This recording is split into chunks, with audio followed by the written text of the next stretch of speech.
मौसम है तो जब तक बारिश नहीं होगी तब तक जो है बाग नहीं टूटेंगे क्योंकि माल्टे अभी तक खट्टे हैं। इटालियन लैंग्वेज इतनी मजे की है। मैं तो दिल आ गया इटालियन लैंग्वेज का।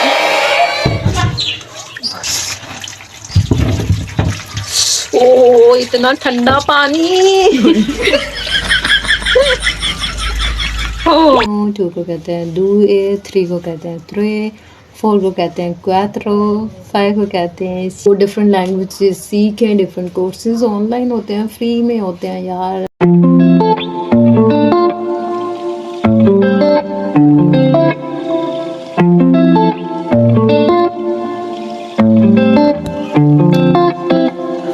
Assalamualaikum and good morning. Welcome to another video and another day.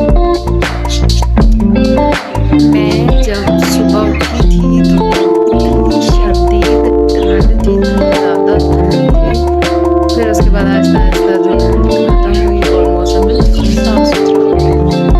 हम चाहते हैं कि एटलीस्ट एक बार यहाँ बारिश हो जाए, सर्दियों में बारिश होगी तो हमारी ज़िंदगियाँ साफ शफाफ होंगी। बिकॉज माल्टे का मौसम है तो जब तक बारिश नहीं होगी तब तक जो है बाग नहीं जीतेंगे क्योंकि माल्टे अभी तक खट्टे हैं। वैसे मुझे बहुत शौक है कि मैं डिफरेंट लैंग्वेजेस सीखूँ, तो मैं 2-3 लैंग्वेज सीख रही हूँ एक साथ, एक इटालियन और कोरियन थी। यार इटालियन लैंग्वेज इतनी मजे की है। मेरा दिल आ गया इटालियन लैंग्वेज में।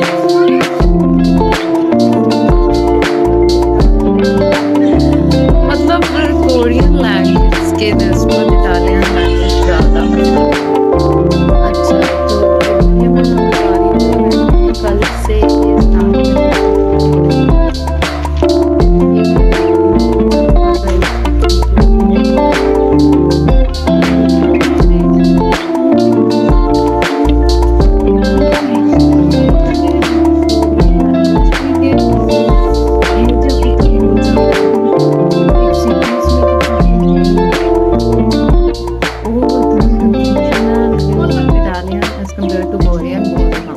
तो ये वीडियो जो है मैं इन लैंग्वेज की बेसिस पे ही बनाने वाली हूँ। अगर आपको कभी कोरियन लैंग्वेज सीखने का वो दिल करे तो आप ये वीडियो देख सकते हैं, ठीक है।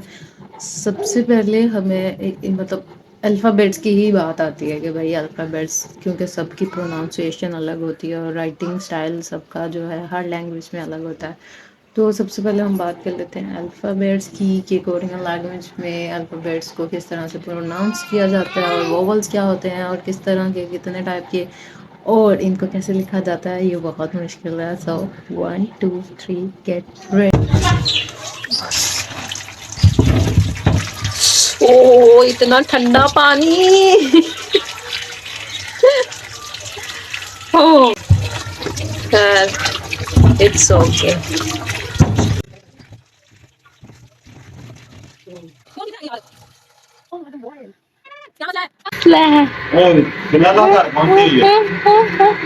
चलो सोते बेबी, सोता बेबी। पैसा आ गया पैसा।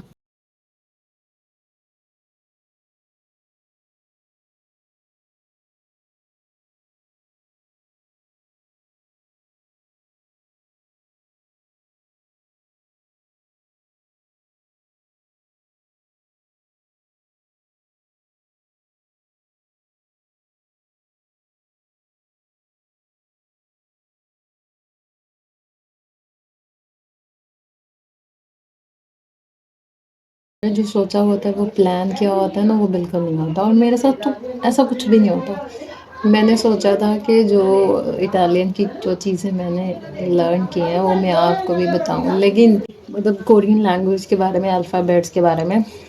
अकॉर्डिंग टू कोरियन लैंग्वेज उनके अल्फ़ाबेट्स को कहा जाता है हंगुल, ठीक है। और उसमें 10 जो है वोवल्स होते हैं और 14 जो है कॉन्सोनेंट होते हैं, ठीक है। यानी जैसे हमारी अल्फ़ाबेट ABC के अंदर मुझे वो लिखने और बोलने तो आ गए हैं, लेकिन अभी किस तरह से उनका सेंटेंस में करते हैं ये मुझे नहीं पता, क्योंकि मतलब समटाइम अब फॉर एग्जांपल अगर मैं अपना नाम लिखना चाहूँ अकॉर्डिंग टू मी, मेरा नेम है HINA, तो अगर एच यानी हम प्रोनाउंसिएशन में हिना बोलते हैं, अगर मैं इसको कोरियन में लिखना चाहूँ तो वो प्रोनाउंसिएशन हिना नहीं देगा, उसकी प्रोनाउंसिएशन अलग होती है, यानी उसके जो वर्ड्स हमने यूज़ करने हैं एच की जगह पे हम वो उनका जो अल्फ़ाबेट एच होता है वो नहीं यूज़ करते, वो कुछ वो ही यूज़ करते हैं। तो मुझे इस चीज़ को समझने में, यानी एक्चुअल में सेंटेंस बनाने में अभी थोड़ा मुझे टाइम लगेगा।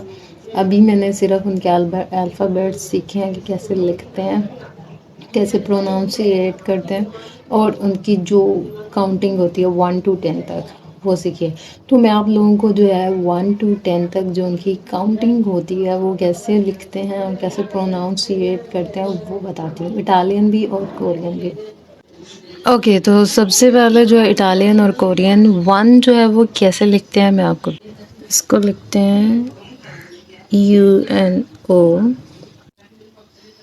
this like this, ये।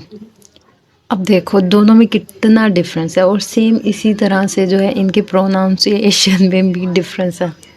इटालियन में 1 को कहते हैं उनो, और कोरियन में 1 को कहते हैं जैसे हम करते हैं सेम उसी तरह कहते हैं 1, और इटालियन में 1 को कहते हैं उनो। गाइस मैं ऐसे करती हूँ, पहले जो है सारा लिख लेती हूँ, फिर उसके बाद प्रोनाउंसिएट कैसे करते हैं ये मैं आपको बता दूँगी।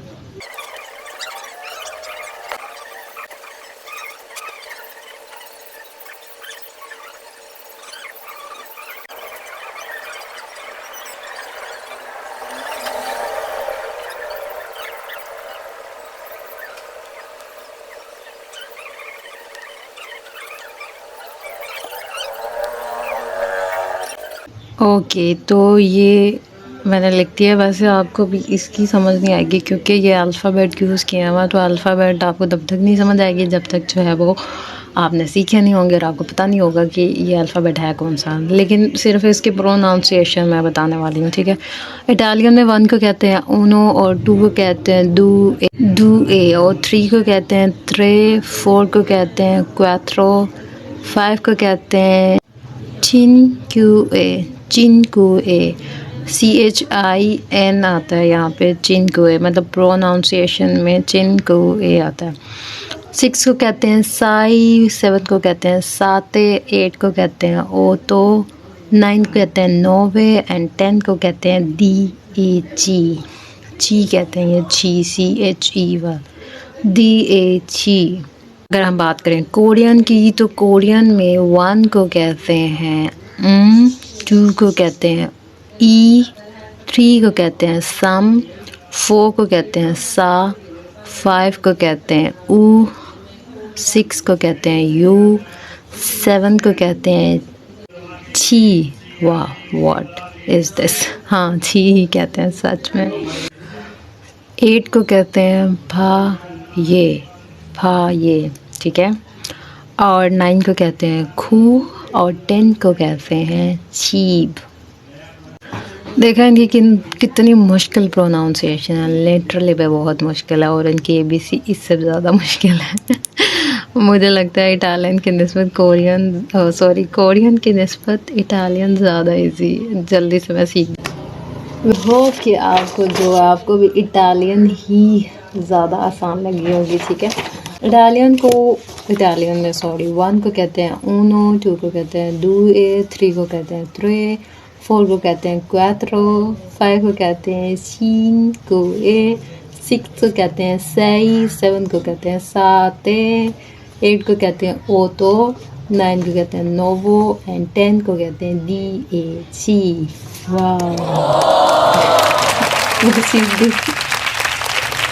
ओके, अगर आप कोरियन की बात करें तो कोरिया में 1 को कहते हैं 2 को कहते हैं ई, 3 को कहते हैं सम, 4 को कहते हैं सा एंड 5 को कहते हैं ऊ, 6 को कहते हैं यू, 7 को कहते हैं छी, 8 को कहते हैं फा हे फा ये, 9 को कहते हैं खू एंड 10 को कहते हैं छी छी।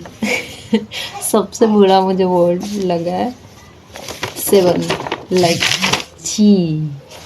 तो बाकी गाइज आई होप कि आपको भी मज़ा आया होगा। मुझे भी बहुत मज़ा आया ये काउंटिंग जो है वो सीखने में और इनकी ABC सीखने में। मुश्किल है लेकिन आई होप कि 1 वीक लगेगा मुझे पक्का इनकी ABC याद करने में। तो अगर आपको इंटरेस्ट है तो आप भी पढ़ें। और वैसे भी आपके पास एक्स्ट्रा करिकुलर स्किल्स और एक्स्ट्रा करिकुलर एक्टिविटीज़ के लिए कुछ ना कुछ होना चाहिए। सब्जेक्ट स्पेसिफिक होना ज़रूरी नहीं होता, सब्जेक्ट्स के अलावा भी चीज़ें मैटर करती हैं। तो डिफरेंट लैंग्वेजेस सीखें, डिफरेंट कोर्सेज ऑनलाइन होते हैं, फ्री में होते हैं यार, ठीक है वेला कोई नहीं होता, लेकिन टाइम निकालें तो ये बहुत ही इंजॉयमेंट वाली चीज़ है। और मैं तो बहुत इंजॉय कर रही हूँ ये लैंग्वेज सीख के। फिर मैं आप लोगों से कोरिया में बात करूँ।